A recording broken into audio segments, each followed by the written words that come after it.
so high mode. LA beats. Hey, yes, sir. What's good, little cook? Shout out that Southside. You know what I'm talking about? Where they get litty. Yeah, nah.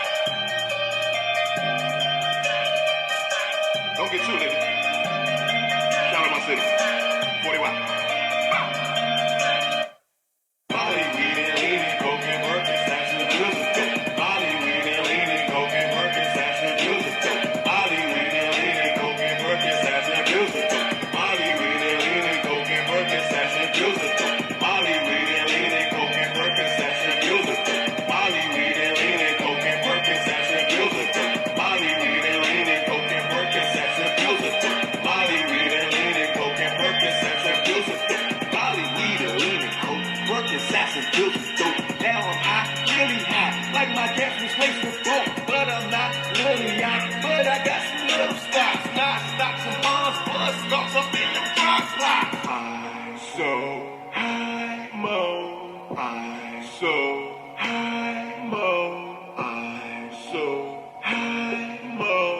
I'm so high mo. Molly, weed and leaning, coke and work and stash and music. Molly, weed and leaning, coke and work and stash and music. Molly, weed and leaning, coke and work and stash and music. Molly, weed and leaning, coke and work and stash and music. Molly, weed and leaning, coke and work and stash and music. Molly, weed and leaning, coke and work and stash and music. Molly, weed and leaning, coke and work and stash and music. Molly, weed and leaning, coke and work and stash and music. Molly, weed and leaning, coke and work and stash and music. Molly, weed and leaning, coke and work and stash and music. Molly, weed and leaning, coke and work and stash and music.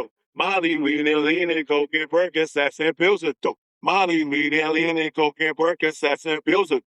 Molly, weed and leaning, coke and work and stash and music.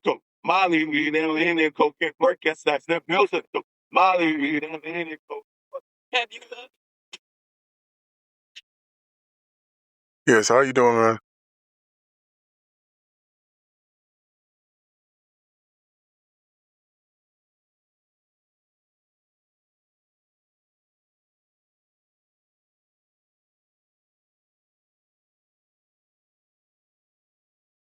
Yes, how you doing, man? Yo, what's going on with you, brother? Nothing much, man. I see you in character now, huh?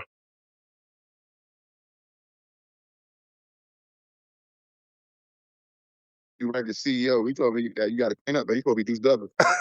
Yeah, I see you got to see some brightness on that. I feel you. Work. We go in the studio, give you that studio background. All right. If I ain't got a chance to get my laptop, it's over my homeboy KB spot. You know, he got a couple new songs out. Hip Hop Ain't Dead, and another one called Trap a Lot. Me and my boy KB. Okay. So I'm in the studio right now at ND Records. Yeah, so I didn't get a chance to put my backgrounds up and everything. Oh, that's cool, man. And my laptop is over there, so you know. I know you're in the lab working, so it ain't no big deal with me. Yeah. So I'm gonna introduce you real quick, and then we're gonna get into this. Let's see. Mm-hmm.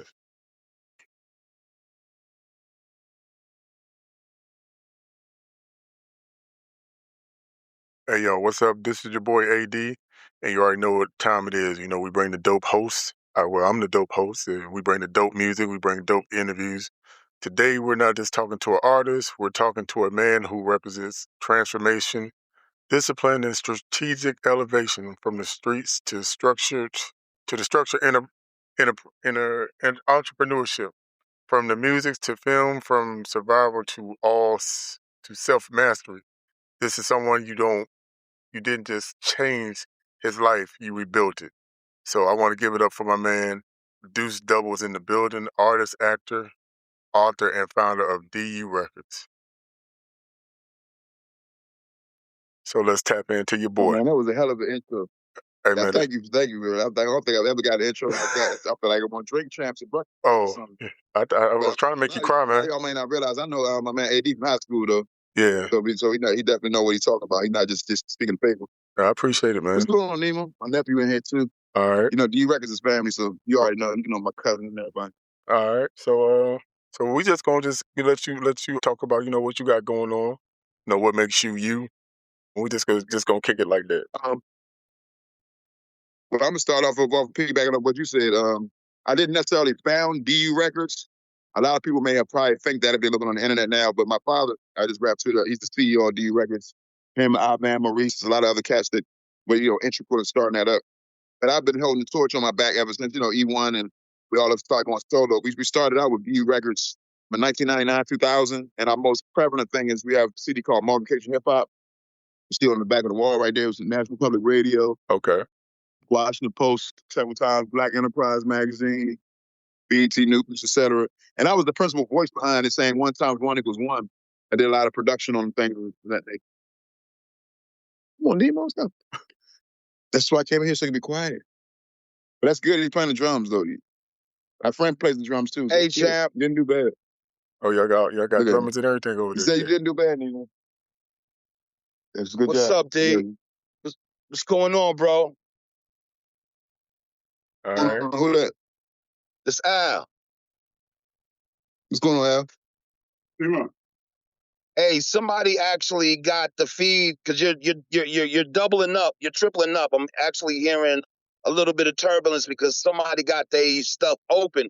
So you got a lot of mic modulating going on right now. So somebody got to mute up.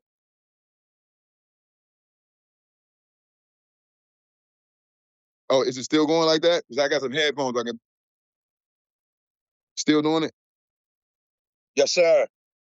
Let me see what happens if I get these headphones going. Give me 2 seconds, everybody. Apologies.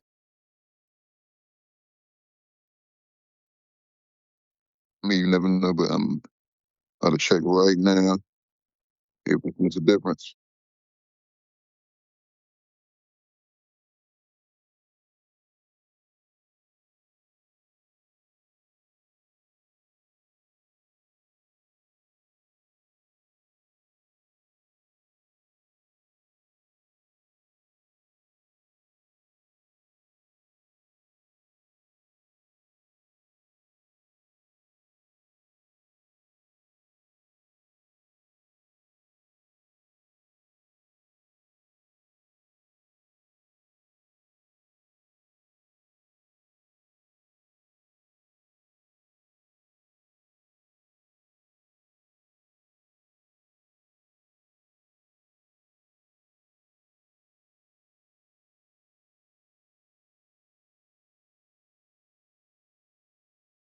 Yo.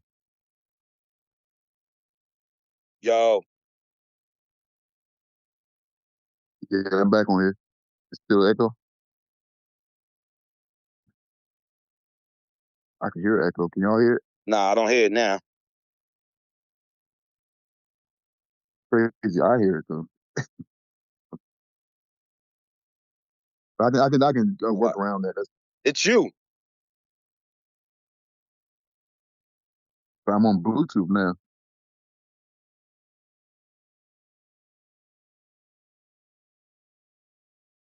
So when I mute my mic, you guys can't hear me.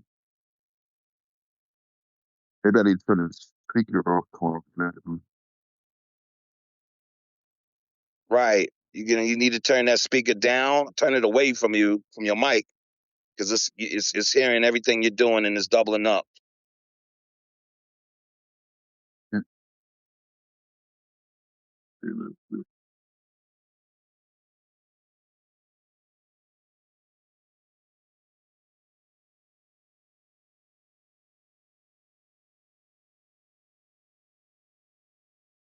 Well, if you guys aren't giving me double, I can still talk like this. I'm hearing myself. My voice. I'm ready to go though. All right. So yeah, so we're gonna talk about what makes you you.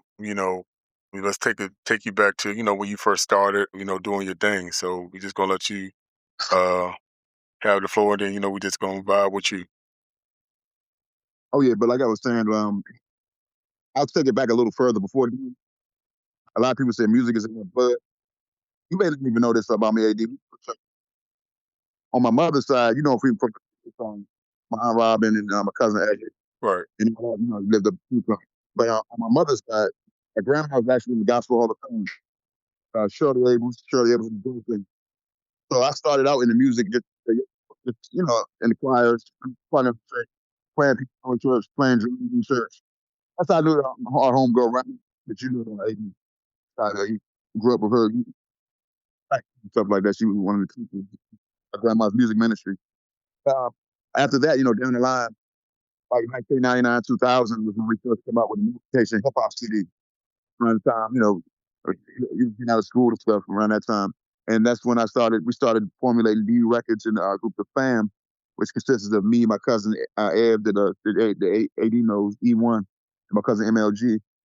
My cousin Zoe, he's also one of the main producer from there. He's a popular keyboardist for Epitome Band, Certified Funk, etc. You DJ Zoe, you probably seen me post him up on stuff. Matter of fact, I seen him. I went to see him the other Sunday, and I seen your homegirl Takora in the club at B&T Tavern. Yeah, she had told me. Yeah, shout out to Cora. Shout out to Cora. All right, shout out. Shout out now. I was proud of my homeboys I had with me because I was like, man, if y'all came to the table, y'all might embarrass me because y'all would have went smack or something. Yeah, some beautiful women with it. I appreciate her coming out though. Yeah. But like I said, from that point in high school, we was doing the fam. I'm sure you remember that. We had our group thing, and we had made on the radio somewhat. We started with educational CDs, but over time, as CDs started to dwindle, we were always selling real well. We sold over 500,000 units, like I mentioned earlier, over 500 papers around the country, around the globe. We've been in Business Weekly, looking at stuff on the wall right now. Washington Post 3 times, Washington Informer. It's just several things. So my point is, as that CD started to transition out, basically I started to get into the movies and such like the stuff that AD was speaking of. I linked up with my guy Uj Leo, who's we've been with him for a while. We know him through Friendly as well, Torrance Hall, and he was close friends with Trey Chaney since like the 7th, 8th grade, like I was with my man KB I mentioned earlier. So after when the CD started to dwindle, we would kind of try to find something to do other than we have like live costume cartoon characters off the Multiplication hip hop CDs that we still go out to this day, do HD festivals, national zoos, things of that nature. We got a whole stage play we do for like a hip hop stage play education. But my point is, in the transition of CD sales dwindling, Uji had a bright idea that that's to link up with Trey Chaney. And down the line, you know, what you see is what you have now. You know, we have several movies. Me, him, and Trey Chaney have together. Some movies, me and Uji Leo just in ourselves. The newest one is called Ice. It's on Peacock, Tubi, Pluto. Check that out, Ice. But it's several movies. Dead Money. I'm in that with Clifton Powell, Trey Chaney, Uji Leo. But Ice is my most. Like a couple of different movies. But Ice, I make sure y'all check that out because it's on Peacock, Tubi, Pluto, and also I'm proud of that one the most because one of my songs with me and Uji Leo, who I'm talking about, the guy who linked me up with Trey Chaney, who's part of D Records. We both have songs on the soundtrack. They play actually during the credits of that movie. So it was good to have. That was my first time getting a song placement as well as the acting role. So, question then: how do you feel when you have these major accomplishments in your life and you still elevating in the game? I mean, it's definitely baffling to even me myself sometimes because I mean, you know me for a while, bro. You know, back in the day, like I talked so little. Like my man KB, I know him from elementary school. He said he used to think I was going to be a serial killer because I was so quiet. I just never said anything. He knew I was smart. He was like, well, damn, why is he not talking more? I mean, he's that smart. It's something there with that. So now, as I'm talking more, like you said with the Convo Code book, I'm coming out with a conversation code book called Trap Ninja, The Art of Pimping Life. And it's not about teaching people how to talk. It's about saying less but making sure it lands correctly.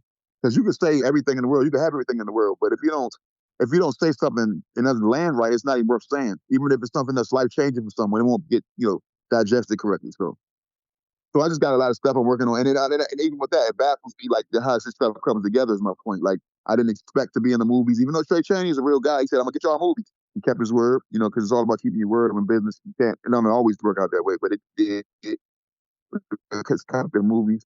I got a song with Trey Chaney, matter of fact, for my podcast called Go Go Therapy. My podcast is called Go Go Therapy. Check that out, y'all. And I have a theme song for it called Go Go Therapy featuring Trey Chaney and Fat Joe. Again, that was not of my planning. Fat Joe just happened to look onto my Instagram one day and he heard the Sexy Lady song that I have. And it's a solo song I have called Sexy Lady off the UCB, I kind of remixed it a little bit. And he just, ever since then, he took a liking to my music. We were inboxing on the Instagram for a while. And he was like, I want you to have something. You have a full ownership to it. Here's the price, and we made an agreement on that. And there you go.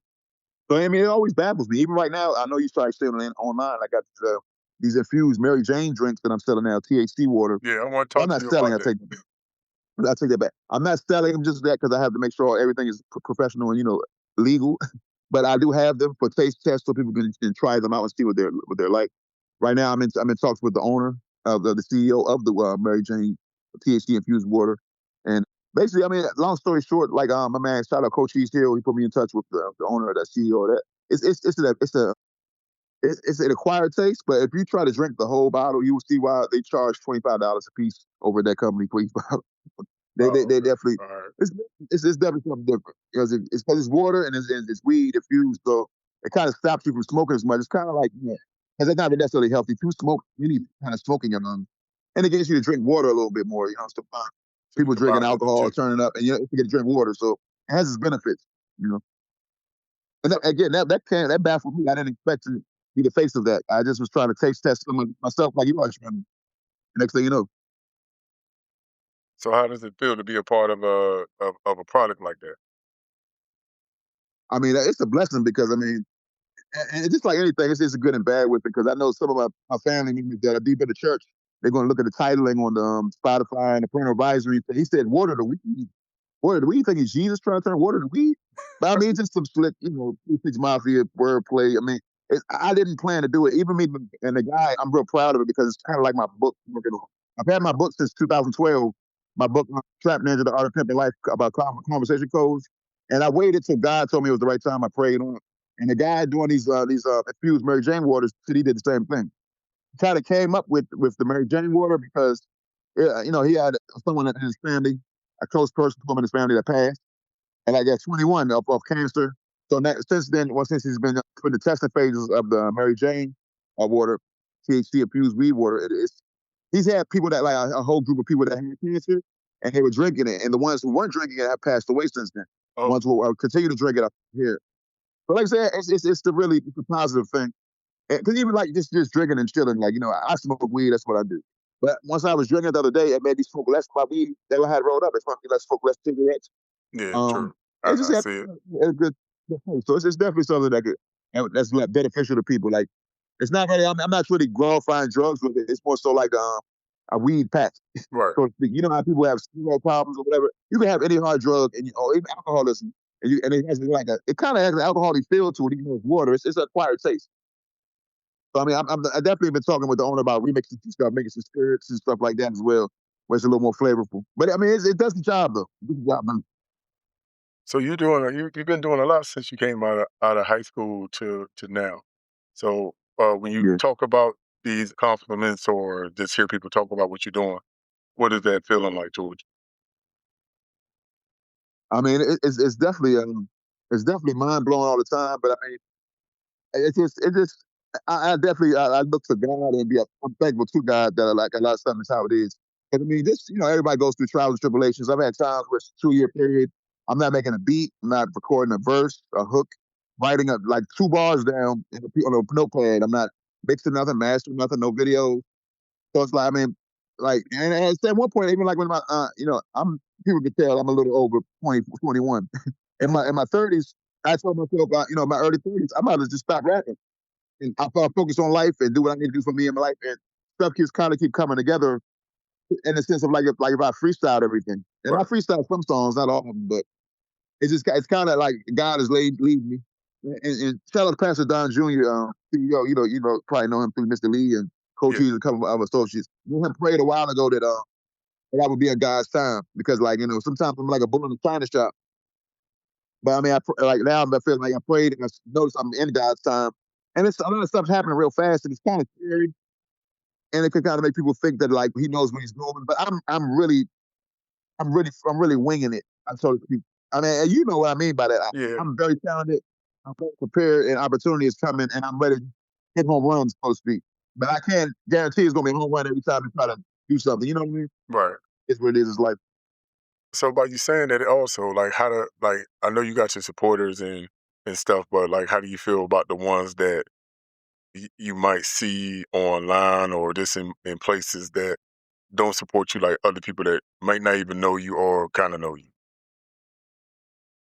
Um, I mean, I don't really think too deep about it. I used to think about that a lot, Like, but now I kind of really don't like, because like, I mean, if I don't know someone, I don't know someone, and you never know.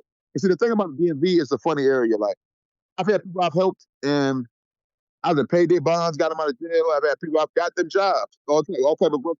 I've turned them on to stuff with the Christian world and ways where they can play piano in church, stuff like that. And sometimes you're still the bad guy. So my point is, if there are guys that I don't know personally, I don't really necessarily feel too much if they don't reach out or support. I mean, it would be nice if they did. I'd appreciate it, and it'd probably make DMV come together quicker than they would actually realize. Because I know a lot of people like that are between a lot of different people. So I mean, I'm just saying like that. Like I mean, it's probably somebody I know for every big artist that's out for the DMV. Somebody I know that's right next to them all the time. All right.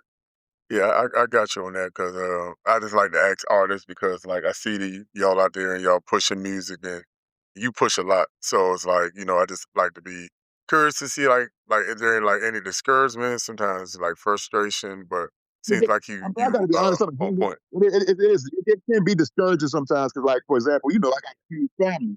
So, but I've realized over time within that, it's like family doesn't always support you as much as people that you like might link up with. You know what I mean? Like, Right. I've met a lot of people in the AD world, and I've got quicker response with beats from them or verses or stuff like that, or mixing, mastering, or whatever the case may be. Videography. Like, rest in peace to my man, Mauricio. He did a lot of my videos, and I met him doing AV work. You know what I mean? Right.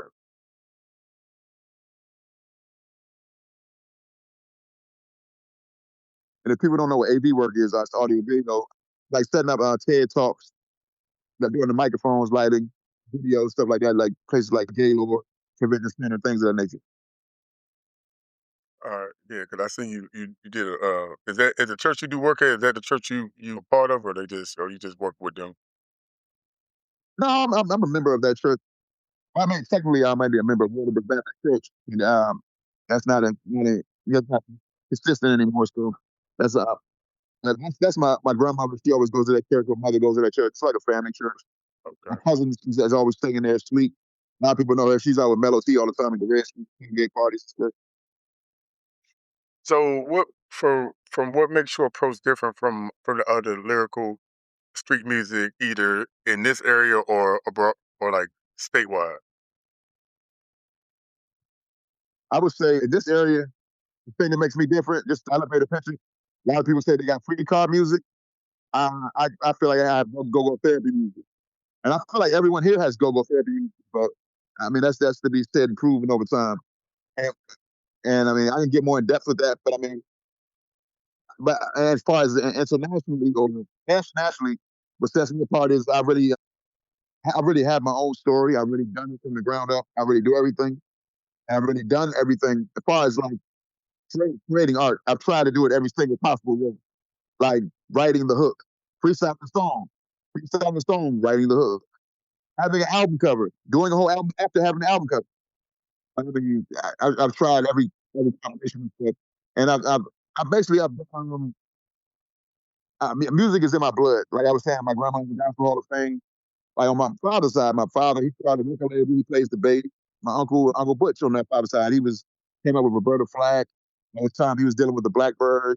He had songs now we have working on. So music is really in my blood. Like I said, when I was 17, I talked about earlier, we were pushing multiplication hip hop CDs in elementary, science and geography. And we had schools buying those. Like I remember at one time, Baltimore County schools had bought 1,000 CDs. I don't remember what year that was. They were going back to school. Right. I really have done stuff on a lot of different levels. I've come from doing reel to reel recordings, rapping on them, or mixing them down, recording them, to the point where we are digital with Pro Tools, Fruity Loops, and so. So my question is, which one do you like better, being an actor, entrepreneur, or a musician? Hmm. I think I love music. I got music at heart. I always love music, but acting is kind of new to me, so it's kind of therapeutic. And just the way kind of how the culture is going now, I like doing acting because people don't pigeonhole you and like put you in a box and say, well, you're this old, you shouldn't be rapping or shouldn't be doing that. People don't know that rap like they do rock and roll. Or like if you rap, they look at you different as you're a rapper or if you're a producer. So I'm enjoying the movie thing. It's real therapeutic, especially because like I thought wasn't really doing as well as I thought I was doing. Every time I've been doing films, people have been like, "You're a natural." I'm like, okay, because I was enjoying it, whether they thought it was good or not. But that felt good for people to say that. So, what doing all that? What would you say like your biggest breakthrough or like a biggest accomplishment since you got into the music game? My biggest accomplishment was definitely more because of hip hop. I mean, the things I was talking about, me and my pops and new records we did. I'm saying the vocals on them one time was, and more because of hip hop. That time is in the Urban Dictionary now. That's my all time greatest. It's producing, voiceover, whatever. But as of late, I've gotten paid to perform as an artist solo. So I mean, and you know, you from here, so that's rare if you're not got a Right. go-go band or something like that. So I've been paid recently with no band backing me, nothing, just getting paid. So that's that. It wasn't a huge amount. It wasn't what I put on a writer. Shout out Don Jr. for letting me know how to do a writer, Right. but I got paid. So that means you know here in DC, the go-go bands hold that spot from the local artists. So Yeah. it's rare to get paid. So, by you saying that as well, what advice would you give like indie artists that's trying to get on that level, like how these go-go bands out here are doing, like they selling out shows and all that stuff? Because I know I hear a lot of MCs and stuff that they kind of frustrated because they're like, well, the go-go arena's selling out, but I can't sell out shows. Right, right, right.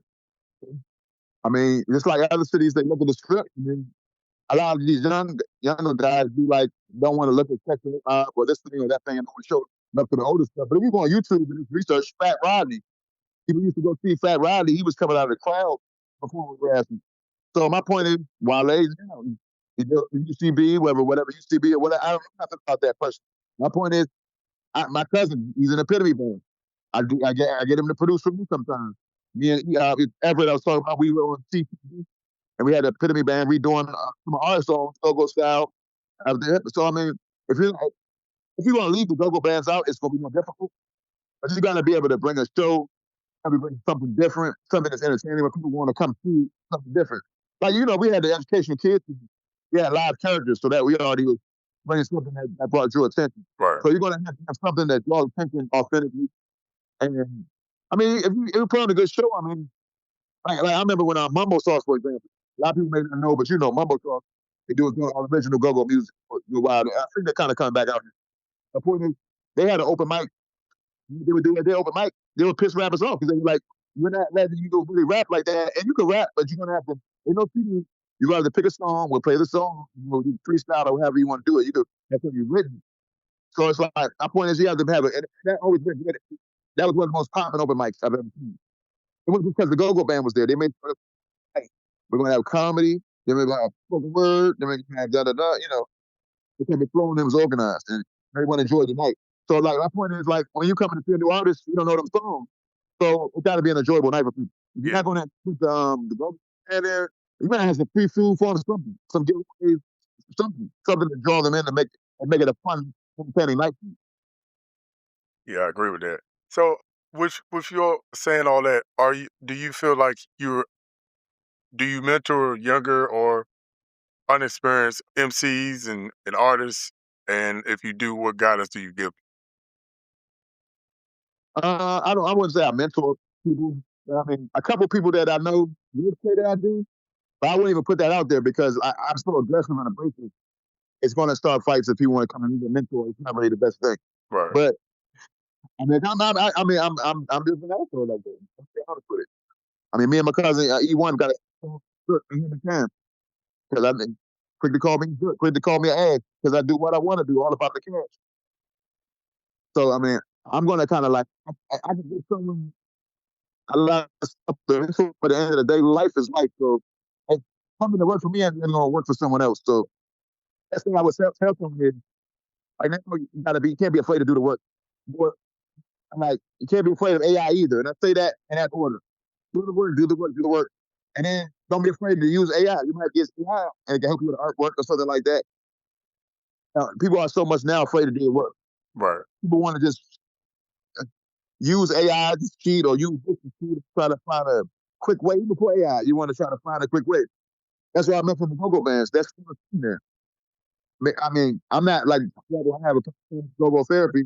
It's not necessarily about the go-go band, but of course I would have it on there because how far would that go? Right. You know? So since you got your own podcast and everything, so let's talk about go-go therapy. Like what got you started, and like how are you moving with your I guess your podcast right now? With are you like what is the mission for your podcast? I mean, honestly, just like I was talking about, we got the educational kids for these. My grandma's in the Gospel Hall of Fame. A lot of people want to go viral so much and make a moment. I have the educational kids CD and my grandmother, and they're just like drinking the weed water or something. Like that's not for the kids. That's not for the gospel stuff. So my point is, when I started go-go therapy, I was thinking I have some content. I could talk with some real people about real things. Like we're talking now. You know what I'm saying? 'Cause, you know, it's a lot of people I know, like I know you, and they don't necessarily have a podcast. So Right. they come on there. Like last night, I was with my homeboy, and you know, there's folks from the Prophecy Band, and it's like you know, it's a lot of people like you know, like for example, who else? The folks for the Hugh that band, they're like a go-go rock type of mode. Well, it's just a lot of stuff that can be talked about. You know, it's that's I came into that for my own content, and I warn people it's a big part. I mean, it may be going real well. Everyone will be looking at like The Wire or something. And I may just quit. Don't expect I'm not to. I mean, I love doing it. It's fun. But at the end of the day, it's supposed to be therapeutic. It's go-go therapy, not go-go toxic. Right. So when people are not go-go therapy, it's not mine. It's for everyone else. So if people aren't doing that part, can't be mad at me. I said on the first episode, if you hate it, reach out, let me know. If you love it, reach out, let me know. True. It's not really for me, it's for everyone else. And I agree. I agree that's how it should be.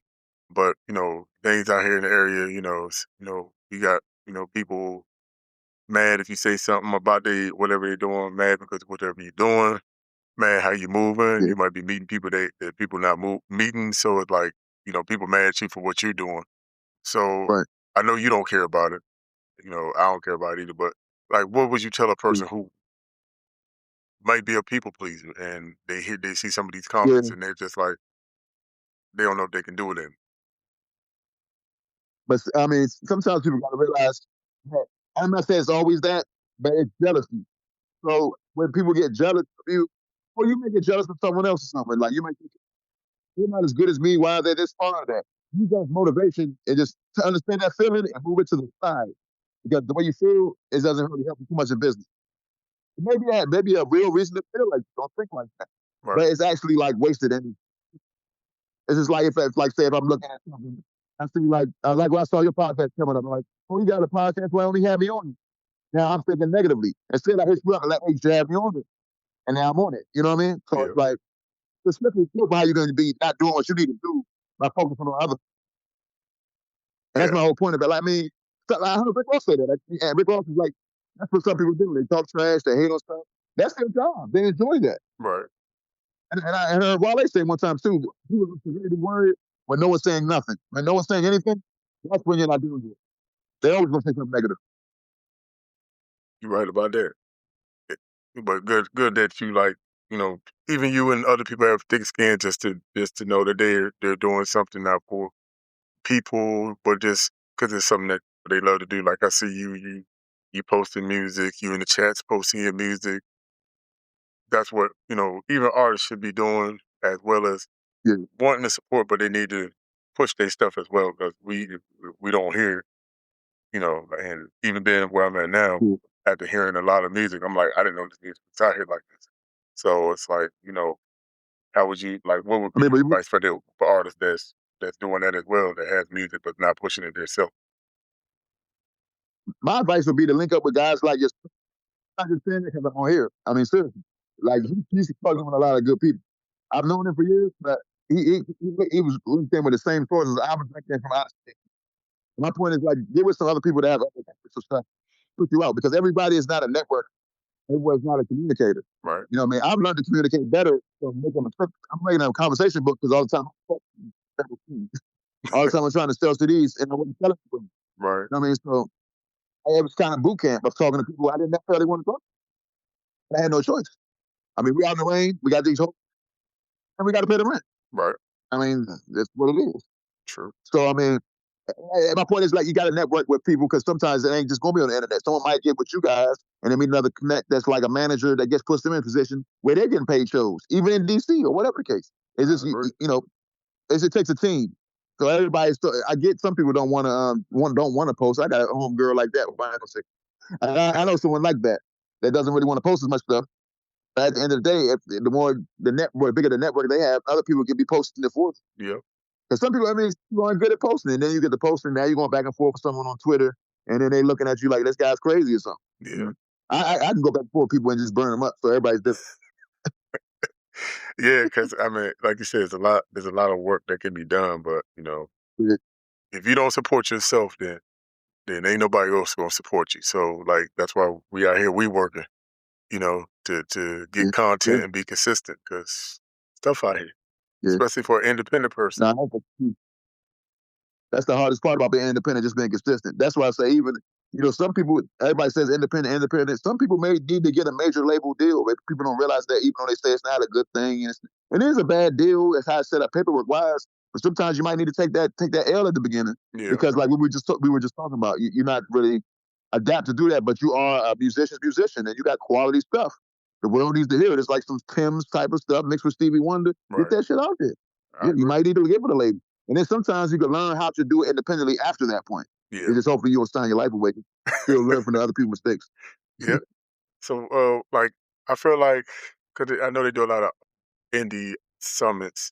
I feel like some of these artists need to come out here and hear people like you and other artists who went through like situations and now at a point that they can say, hey, even through all the foolishness, I made it through. So, like, Right. so that'd be something that you can do, my brother. Speaking of that, being a musician and all that you said, is loyalty something that keeps people stuck? That's a great question because I literally was just saying to someone the other day, you can't be so loyal that makes you stupid. You know what I mean? Because they were talking about a situation where it's like, I've known that guy for years, but it's like, it's something stupid, and they just weren't trying to break their code and their boundaries of what their principles were. So I mean, you got to be careful with that loyalty thing. You know what I mean? You got to be careful because, like, you could be loyal to a fault, like they say. I don't like sayings, but that's a true saying. You could be loyal to a fault because you got to be more loyal to yourself than others. Because I mean, just like prime example, I'm here with my nephew. I'm just getting to see him, and I haven't seen him in a while. My niece, first time I've ever seen her. When she wakes up, I want to wake her up. Brother-in-law, my sister. I love him and I want to see him, but life is a self sport. I want to see him. You know what I mean? So, but you can't be negatively selfish. Is what I'm trying to say, though. You don't want to lead with your ulterior motives. You know what I'm saying? So, I mean, people got to know to do for self. And that goes back to what you were saying, like with the internet thing. Like, if I see a lot of people commenting on it, even if it's negative, guess what? That might be something like just prime example. I was talking to my guy Ali from the Hugh That band. He was like, DMV Hoods of News is a great platform to put stuff on there. And I was like, well, don't they be kind of joning a bit? He was like, yes, but it actually works. Yeah. You know what I mean? So, I mean, in any case, like you said, he has tough skin. So, but like he did say, though, they didn't say nothing bad about them because they kind of crank. It's go-go. Right. But yeah, so we're going to talk about, because you got a lot of businesses and everything, but we're going to talk about a couple things. So I'm going to ask you, framework versus ownership. Which one matters more to you and why?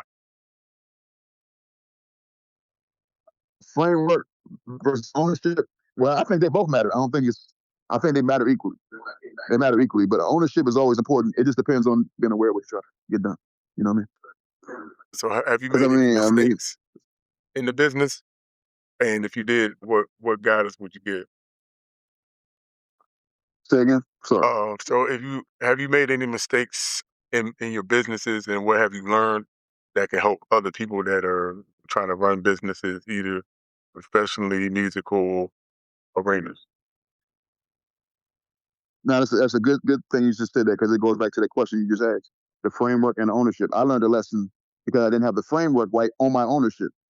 So like when the Sexy Lady song I was talking about, that Fat Joe, like, for example, when it first came out, everybody liked it. I think it has close to 100,000 views on YouTube. But at that time, I didn't have it on iTunes. Like, you know how many sales I probably missed? Because, I mean, it's on iTunes now. You can go hear Sexy Lady right now. You can go see the YouTube, Sexy Ladies, great song, Deuce Double did. I talked to Rock Mikey from UCB Band. He said he approves. They know about it. They find when he likes how to transition that. A lot of people that's out of state. Rock Mikey is the rapper from UCB. Okay. When Wale's tour band, he's used a lot. But no, it's a fun. I learned a lesson in that, and ever since then, I've made sure I got Mr. 40 Watt Publishing. And I kind of learned that lesson early on too, because like I was talking about the kids CDs, I made my father. We had the Motivation. It's elementary. We had a science and geography CD. I produced the Beat the Planet, and I remember he got a check in the mail. He's like, we got a check in the mail. And he had DU Records Publishing, so he got that check. I mean, I was a kid, so of course he broke something down. I got to eat for free that motherfucking night. Right. But I mean, I realized back then, well, that's what publishing means. You know what I'm saying? You got to have that framework right. And I learned the lesson again when I came out with Sexy Lady. But at that time, again, that was during the transitional time with trade trading. We were doing movies. And one shout out David Manigault was doing, I've been working on some films with him. He's in Lorenzo Monica, I think Dead Money as well. David Manigault, actually directed my Sexy Lady video. And like I said, at that time, I won't say I was in over my head. I was just, like I just said earlier, I was freestyle. I'm learning as I go. You know what I mean?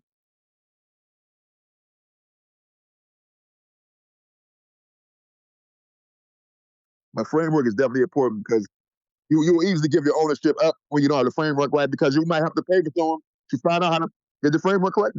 Yeah. I don't think a lot of people realize that's what's happening right now. The Cash Money are getting back together. People will say, Cash Money, they some suckers or this or that. No, you don't understand business. They have the framework right now, so now they can go back. Because everyone has the individual ownership. Right.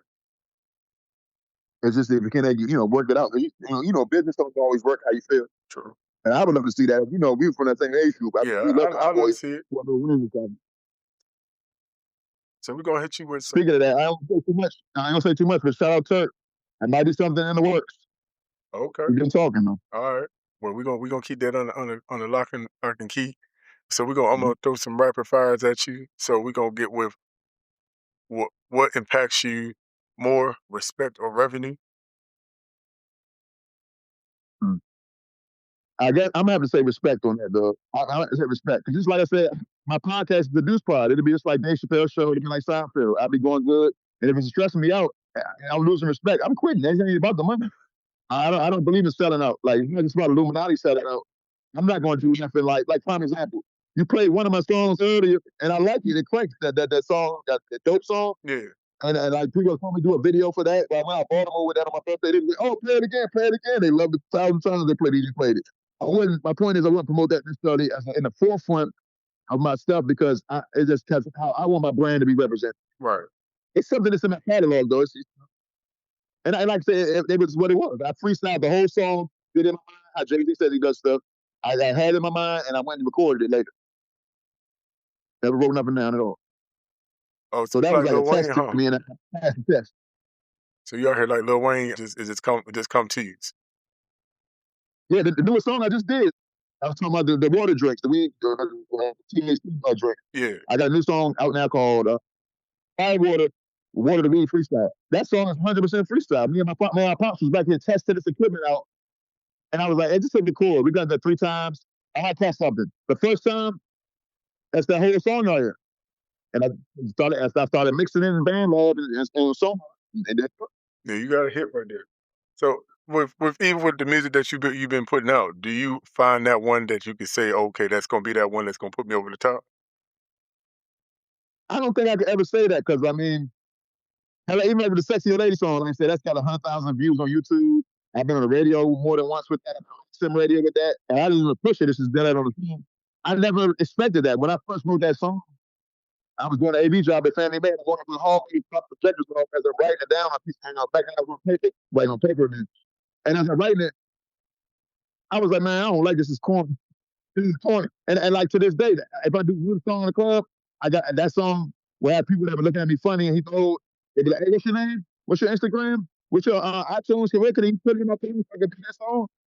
That's the song, like I said, the Glad Fat Joe's attention. And if you ask me, I thought it was corny when I was there. So I mean, I never really know like that. I got my favorites, but all right. So we I gonna. just keep it. I like to have different stuff. That's all. I like that. So we're gonna do silence or validation. Silence or validation? Yeah. What's more and more important to you? Damn, that's a tough question. Damn, you got me. I'm a leader, so you got to play in the middle of the scale. Like I'm trying to find my base for that. I got down 50 plus results. And still took over on that. Like, oh, Yeah, damn, yeah. that's real Some though. people want. Say that again. You guys say that one more time for me. Okay, so legacy or lifestyle? Which one's more? Which one's more of an impactful and more impactful for you than the other? I think legacy. If you play with the words that way, legacy. I mean, lifestyle changes. It comes up and down, but like the legacy is developed over your lifestyle. Whether you like it, don't like it, making changes and growing and stuff. That's where the legacy comes from. So I'm more on legacy building than lifestyle because I mean, people can fake it to make it with a lifestyle. You know what I mean? I know you see people doing on Instagram all the time, and they ain't working as hard as you are on podcast, but it looks real sweet. You know, when you live in an Instagram story and shit. Uh, I appreciate it, man. So I know this is gonna be your favorite one: silence or validation. Silence or validation? Yep. I will go with silence because that's the preface of my book, White Space. It's appropriate silence, not awkward silence.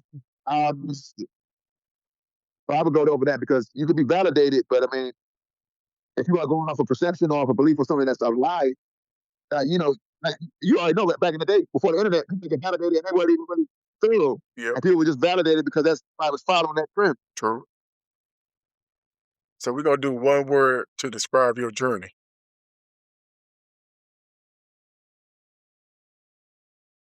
Less. Because I was the biggest hip hop fan ever. I never expected to be rapping, especially at this age. So how does your faith play in what you do now? Well, I came into my spirituality, like I said earlier, to my grandma's in the gospel all the time. Like my mother and father met that way. My father was in my grandmother's band. He played the bass, my mother played the piano. And that's my mother's Shirley, her mother here, Shirley Abels. You know, that's my Okay. mother-in-law on that side. So I mean, I came up playing it. My daughter's first job was playing piano in the church, like mine was. Like I played drums in the church. My little brother played drums in the church. My little sister played piano. So I came up in my spirituality through Christianity. But as I'm older, I studied like a lot of stuff like the metanoia, the Quran, a lot of spiritualities, the 40, the spiritual laws, the law of attraction, the 42 laws of innocence. I'm saying that wrong. 42 declarations of innocence. I study a lot of spirituality stuff now. I consider myself more spiritual than religious. But that definitely was smart me because you can't take it away from that. The more stuff I find on YouTube, look at that, it makes the Bible verses come more clear to me now to this day. But I don't want people to get misconstrued. I'm not down to Christianity or no particular religion. It's like a lot of people don't realize how much the Bible is in a lot of these. It's not about necessarily it's the or so than going to a specific Christian or Catholic or Baptist or. And I'm not saying you should, whatever helps you helps you. If you're a Baptist Muslim, it help. Or you're Jewish, it help do that. But I'm more so on the books. So, cause I know like even with us being music and the music that we play or sing, I guess we're talking about religion. So how does like people in the church that know what you're singing about now, when you go back in there, how do they look at you when you come back in there? We're probably knowing what you either song, talk about, or whatever you do. I mean, it's nothing but love, really. I mean, a lot of people that know me, it's not so it's just like I'm not for you. They like, oh, that's DJ. Everybody knew. I they already know that. So it's not really nothing really. No one ever thinks it's like blasphemous or negative. I'm not doing like 36 Mafia stuff with like Buddy Fountains and Coaches Challenge and stuff like that. My lyrics don't have it. I mean, it's always going to be that people want to look at you funny looking. I mean, that's just like. I mean, at the end of the day, people don't realize the temple of God is your body. Like when you go to the church, we're supposed to be assembling and have conversations. Like now we talk about religion, second of the podcast. We all talk about religion. That's really look, if you're judging people that bad, that's why I get away from religion. Me personally, someone's from religion, they really ultra judge. They judge more than murderers murder. And again, and the Bible says God doesn't have a difference. Right. So that's my whole big kicker with that. Not that I don't want people to get that misconstrued. if you're religious, please be religious. Continue to be religious. There's nothing wrong with being religious. I personally consider myself more spiritual than religious. Okay. I don't have to go to church. I don't have to be Sunday for me to pray and read the Bible all day long. Right. And I agree with that 100%.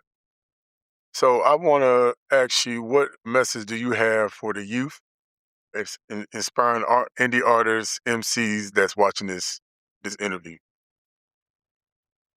Well, I got some good advice for the youth. Sometimes I don't, but lately, like I see I got all this stuff behind me. That's real, the real piano keyboard. Recently, my boy KB, he linked that back to elementary school. He just linked it back again recently on the song Hip Hop Ain't Dead, the song Track I Got DNV. That boy, he put a fire under me and let me realize how much stuff I was utilizing. Like my laptop, my phone, this, that. Hey, my man, Big Blizzo 503, he got some speed me of all of it. My point is, for the younger artists, you could do a lot with BandLab. You could do a lot with GarageBand on your phone, on your laptop, for free. You could do a lot with CapCut, video editing, on your phone, on your laptop, on your tablet, for free. Put yourself and do as much as you can. Research, study, and do the work as much as you can. And then, if you're not sure what to do, that's what AI is for. AI is for and, not or. Like, okay, I did all this. AI, what am I doing wrong? How can I make $1 million? How can I make the song sound more like a 3 6 Mafia song if you want to sound like that? Whatever. And I don't do these things. I'm just, that's what the young people are into. They're on Fast and social easy. media is just like, I can drink a beer. They want to click on Instagram and get a like, and it's gonna make them feel happy. Yep. My point is like, use it. I mean, don't be scared of it. You never know. It might not be Terminator or maybe where the AI is gonna take over. It might be a bunch of billionaires. But like AD, his podcast is growing like hell. He's got 7 AI bots on the shit doing chat, telling the best ways to promote it. But like you actually doing the work, so that's what for the young. Don't just keep trying to sound like NBA young. Don't keep trying to sound like everybody trying to sound like Dick Flat, little Patrick, or little fucking Shaq. Listen, they crack. They all crack. Right. They all are individuals though. They were doing that before y'all. I remember I used to see Patrick in the club before people knew who he was. And I was like, damn, he like that. I was like, why you come so Patrick? Because he wasn't hit that. I didn't know he was homeless. It made sense after the fact. But I mean, you do this thing is my point. Like back then, I was here. Like, I was not real wild like it is now. I was thinking why they be person. I thought that in my mind. Like he got his own style. We should do something. Yeah. So my point is for young people, your own style. Don't matter if it's super lyrical. Don't matter if it's super hood. Be yourself. Be authentic and do the work. All right. So this our last question. So what is next Right. for DU Records and for Deuce Double? Well, the next thing with Deuce Double is like I said, I got this book coming out called Trap Ninja: The Art of Keeping Life, Volume 1, Combo Code. And this is exclusive for my man AD. There are several volumes of this book already. Okay. They're already copywritten. We're starting with one right now. It's going to go for movies, film, and all that. So I need everybody to hit me up. The future is the Go-Go Therapy, this book, podcast. Got my man Tucson right here. Hey, we're going to be doing the comedy stuff on there as well. So it's going to be all merging. So the future is like just stay tuned. Stay tuned. And just keep locked in with it. And I'm on social media everywhere. So feel free to let me know if you like it. Let me know if you hate it. Let me know. Because it's just go-go therapy. It's not go-go toxic. So how can your That's supporters free car find music. out? My car wasn't free. Right. Yeah, my car been stolen before. That shit wasn't free. Facts. That's some bullshit. You lied to y'all niggas. So where can your supporters and fans find you at, and where can they find your music, and how can they like, subscribe, or share or follow you? I'm on all platforms. I think my stuff is pretty streamlined. You go to deucedouble.blogspot.com. That's DEECEDOUBLE, deucedouble.blogspot.com. I'm on every social media platform. DEEDOUBLE. Either that or Mr. 40 Watt. That's MR40WATT. And then you go Deuce Double, aka Mr. 40 Watt on Google. AI, like I was talking about, this is going to. All right. There's no underscores, no numbers, anything. It's exactly how I started. Do you have any shows coming up, or? But right now, I mean, everybody keep their eyes peeled to my birthday. My birthday is October 17th, and my plan right now is to release a book on October 17th. My book I was, Trap Ninja, the Art of Pimp Life, Combo Codes, Volume 1. So I mean, and my plan is to have like a major release for the book. You know what I mean? Where it's like book signing or party or whatever. Kind of have a go-go band, like we talk about performances, comedians. So we all just gonna go get together, like book signing. Because they let people we have a live podcast. Not to set in stone, but these things are definitely gonna happen. For the future. Hey, shout out Coach E, shout out Trey Shannon. We about to, yes, there's some stuff in the work. I can't say too much. Yeah, if you're invited, you need to be there. You say like that. All right. So, do you got anybody you want to shout out before we close up? Oh, shout out my man KB, and him. You already know what it is. We got a lot of music. Me and my man KB got like big Blizzo. We got like a whole album that's not even coming out yet. Shout out Fat Joe for working with me. Shout out Chuck. We working on some stuff right now. Shout out my man Ujalito, Trey Tune. Shout out Light Show. We got a song out right now called Double D. I ain't gonna keep getting shout outs because I might be. But shout out Kid Star. In fact, shout out Kid Star. Kid Star songs to Wale, Asheru, Khalid Kweli, a lot of people. But Kid Star known for plenty in high school. I don't know if you remember Kid Star. We got some stuff coming out too as well. So, but it's too many people to name. I don't want to keep talking about. I'm gonna lose my else. Shout out Fabo. Shout out Fabo. We working on that video. Shout out Boo the producers, Travis. I can do this all day right now. So All I'm gonna right. still be somebody else. That's cool. That's cool. So, it's been an honor to chop it up with you, to see what you're doing. Start reading your book a little bit. We're gonna continue reading that, but it's a good read. So people gonna definitely be in for a good read if you're a reader. So I salute Right. Deuce Double for coming through and dropping some real knowledge, real experience, and real elevation. Y'all already know how we do it here. We bring the dopest hosts. Where I am the dopest host, bring the dopest music. We bring the dopest interviews. So I want y'all all to support Indie Hart, Appreciate y'all. Pusher, DU Records, Deuce Doubles, and more importantly, don't just support, give support as well. So this your boy AD. Mm-hmm. We out. We out.